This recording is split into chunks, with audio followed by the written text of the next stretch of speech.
Hey guys what's up, कैसे हैं आप सभी। I hope you all are good. एक बार फिर से स्वागत है आपका हमारे इस चैनल पे। आज हम डिस्कस करने वाले हैं जो सबसे ज़्यादा क्वेरीज़ मेरे पास आ रही थी कुमाऊं यूनिवर्सिटी नैनीताल के जो पीएचडी प्रोग्राम है उसके बारे में।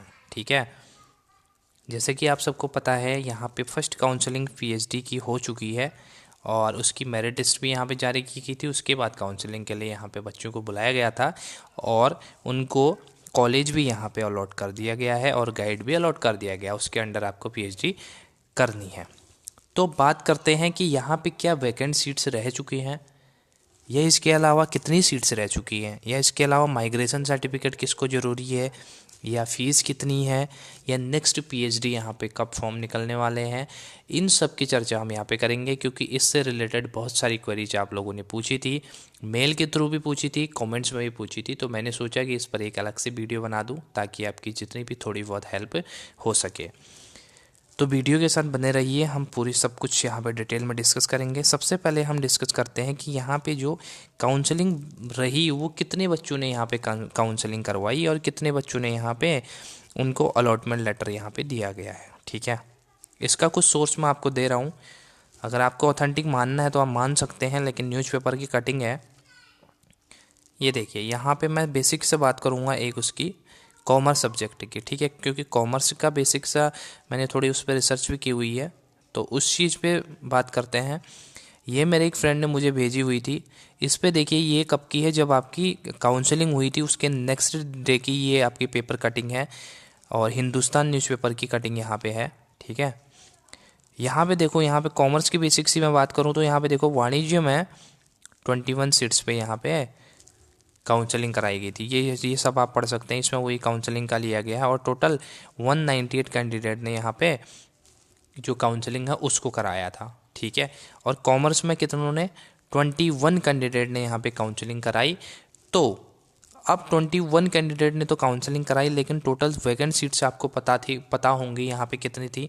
नहीं पता है, मैं दिखा देता हूँ। ठीक है, ये रही टोटल वैकेंट सीट्स। ठीक है, कॉमर्स की ये देखिए, यहाँ पे कॉमर्स का कोड भी लिखा हुआ है, सब्जेक्ट भी कॉमर्स 2020। ठीक है, टोटल लास्ट में हम चलते हैं कितने सीट्स यहाँ पे थी। टोटल यहाँ पे जूम करके दिखा देता हूँ, टोटल वैकेंट सीट्स यहाँ पे थी 31। काउंसलिंग कितनों ने कराई? 21 ने, अकॉर्डिंग टू हिंदुस्तान न्यूज़पेपर। ठीक है, तो यहाँ पे कितने का गैप आ गया? 10 का गैप आ गया।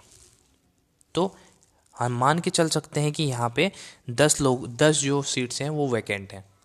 ठीक, मैं 100% कन्फर्मेशन के साथ नहीं कह सकता, लेकिन जो न्यूज और जो ऑफिशियल्स है उसके अकॉर्डिंग मैं आपको बता रहा हूँ।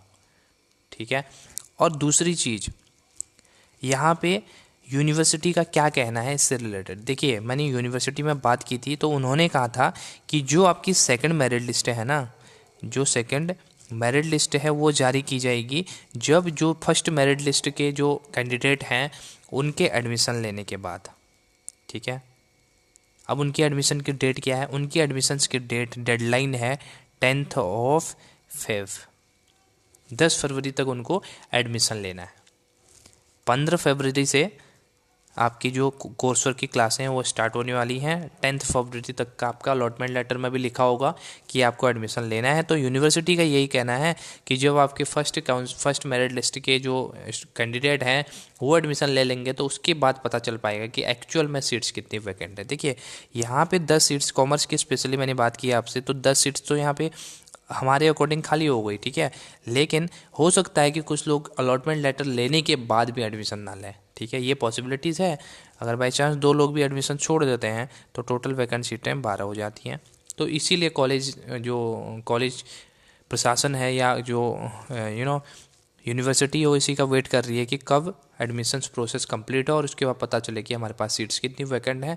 तब टोटल जाके जो यूनिवर्सिटी है उसके लिए सेकंड मेरिट लिस्ट जारी की जाएगी। और सेकंड मेरिट लिस्ट कैसे जारी की जाएगी? जो टॉप के लास्ट कैंडिडेट यहाँ पे था ना, फर्स्ट मेरिट की जो आपकी लोवेस्ट जो आपकी मेरिट गई थी, उसके बाद के जो कैंडिडेट हैं उनको बुलाया जाएगा सीट्स के अकॉर्डिंग, वैकेंट सीट्स के अकॉर्डिंग। ठीक है, अन्य सब्जेक्ट के लिए भी आप यहाँ पे वेरीफाई कर सकते हो और ये सारा सब कुछ दिया गया है इसमें। और एक चीज़ और मैं आपको बता दूँ, यूनिवर्सिटी ने इस बार आपका जो सीट्स वैकेंट थी ना उससे एक कैंडिडेट को ज़्यादा बुलाया है।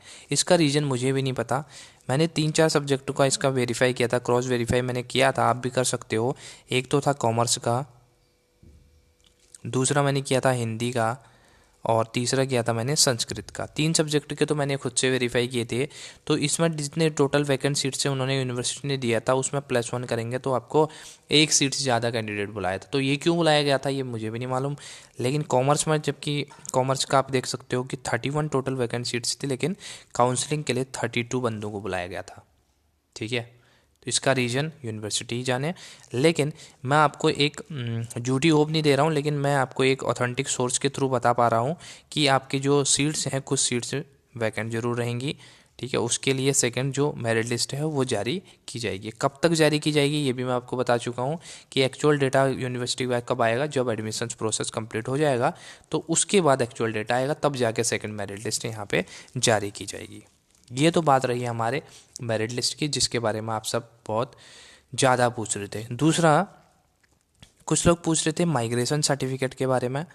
देखिए, माइग्रेशन सर्टिफिकेट आपका उसके लिए ज़रूरी है जो आउट ऑफ द KU है, यानी कि कुमाऊं यूनिवर्सिटी से आउट ऑफ यूनिवर्सिटी जिसने PG किया हुआ है। आपने कुमाऊं यूनिवर्सिटी नैनीताल से नहीं करके आपने किसी बाहर की यूनिवर्सिटी से या किसी अदर स्टेट की यूनिवर्सिटी से आपने PG किया हुआ है तो आपको माइग्रेशन सर्टिफिकेट ज़रूरी है। क्यों ज़रूरी है? क्योंकि आपको यहाँ से अलॉटमेंट, आपके जो इनरोलमेंट नंबर है वो प्रोवाइड किया जाएगा। जिसने यहाँ से PG किया है कुमाऊं यूनिवर्सिटी नैनीताल से, तो उनको पता होगा, उनके पास KU इस तरह से आता है 11080187, इस तरह का कोई नंबर आपके पास आता है। ठीक है, तो ये इनरोलमेंट नंबर होता है। ठीक है, इनरोलमेंट नंबर में इन द सेंस कि आपको इस नंबर से आप यहाँ पे इनरोल हैं और आपका ये एडमिशन्स जो आपने UG में लिया था उससे लेके PG तक का एक ही चलता है। ठीक है, सेम रहता है। तो अगर आप आउट ऑफ द यूनिवर्सिटी से कर रहे हैं, आउट ऑफ द स्टेट से कर रहे हैं, तो आपको यहाँ पे लेने के लिए, इनरोलमेंट लेने के लिए आपको माइग्रेशन सर्टिफिकेट मांगा जाता है। और जो यहाँ का बंदा है, जो कुमाऊं यूनिवर्सिटी नैनीताल का बंदा है जिसने उसके इसी कॉलेज से किया हुआ है PG, तो उसको यहाँ पे जमा करना जरूरी, कुछ भी ज़रूरी नहीं है। जरूर, ठीक है, उसको मैं, लेकिन जो बाहर से करके आए हैं उनके लिए मैंडेटरी है ये चीज़। क्लियर? ये तो बात रही आपकी माइग्रेशन की। अब से थर्ड बात करते हैं हम फीस की। बहुत सारे लोग पूछ रहे थे कि फ़ीस क्या रहेगी, फ़ीस क्या रहेगी। देखिए, ये आपके कॉलेज के अकॉर्डिंग थोड़ी बहुत वेरी कर सकती है, लेकिन आप एक अप्रोक्सीमेट ले सकते हो। जो एडमिशन की आपकी फ़ीस रहने वाली है वो आपकी रहने वाली है 4K to 6K। ठीक है, 4,000 से लेके 6,000 के बीच में आपकी जो एडमिशन्स फ़ीस है वो पड़ने वाली है। ठीक है, ये आप ये थोड़ी सी फ्लैक्चुएशंस, अगर अलग अलग कॉलेज की जो फॉर्मेलिटीज़ होती हैं वो अलग अलग होती हैं, उसके अकॉर्डिंग ये अलग अलग हो सकता है, लेकिन एक एन एवरेज मैं बता रहा हूँ आपको, तो इस तरह से आप इसको मान सकते हैं। तो ये तो बात रही फ़ीस की। और उसके बाद आपका बहुत सारे आगे को जो इनिशियल फ़ीस की बातें मैं कर रहा हूँ, बाकी जो चार्जेस हैं वह तो आपको कॉलेज से ही पता चलेंगे कि कॉलेज में आपकी क्या क्या, किस तरह से आपके फ़ीस ली जाती है और क्या क्या आपको ड्यूज़ हैं या क्या क्या आपको जमा करना है, वो सब तो आपको बाद में पता चल ही जाएगा। लेकिन जो इनिशियल आपको पैसा अरेंज करना है वो लगभग इतना आपको करना है एडमिशन्स लेने के लिए। ठीक है ना? उसके बाद है कि बहुत सारे लोग ये भी पूछ रहे थे कि सर PhD के जो फॉर्म हैं वो नेक्स्ट फॉर्म कब तक निकलेंगे। इसका देखिए, यहाँ पे बेसिकली होता क्या है, जो लास्ट ईयर से होता आ रहा था कि आपके जो मार्च में है ना, मार्च में आपके फॉर्म जो आउट हो जा रहे थे PhD के, और ये प्रोसेस चलते चलते आपके जुलाई अगस्त में आपका जो एग्ज़ाम है वो कंडक्ट कराया जाता था, और सितंबर या अक्टूबर तक आपका कोर्स वर्क स्टार्ट कर दिया जाता था, या नवंबर लास्ट अगर हो गया तो। लेकिन इस बार कोविड के पेंडेमिक की वजह से ये सब कुछ लेट हो गया, सेशन लेट हो गया, स्कूल आपको पता ही है सारे बंद हैं, सब कुछ लेट हो गया। तो इस चक्कर में यहाँ पे आपका जो सेशन है वो फेब तक आ गया। फेब में जो आपका कोर्स वर्क है उसको स्टार्ट करना है 15 तारीख से, तो ये इतना लेट हो गया है। तो इस बार हम एक्सपेक्ट करके चलते हैं कि आपका जो फॉर्म आएंगे वो आपके आ सकते हैं मई तक, मई या जून के बीच में आपके फॉर्म निकलेंगे। और हो सकता है कि ये सेशन को थोड़ा सा कवर करने के लिए आपका नवंबर या दिसंबर तक आपका कोर्स वर्क स्टार्ट करा दें, जिससे आपका धीरे धीरे जो सेशन है ना उसको पूरा करने की कोशिश करेंगे।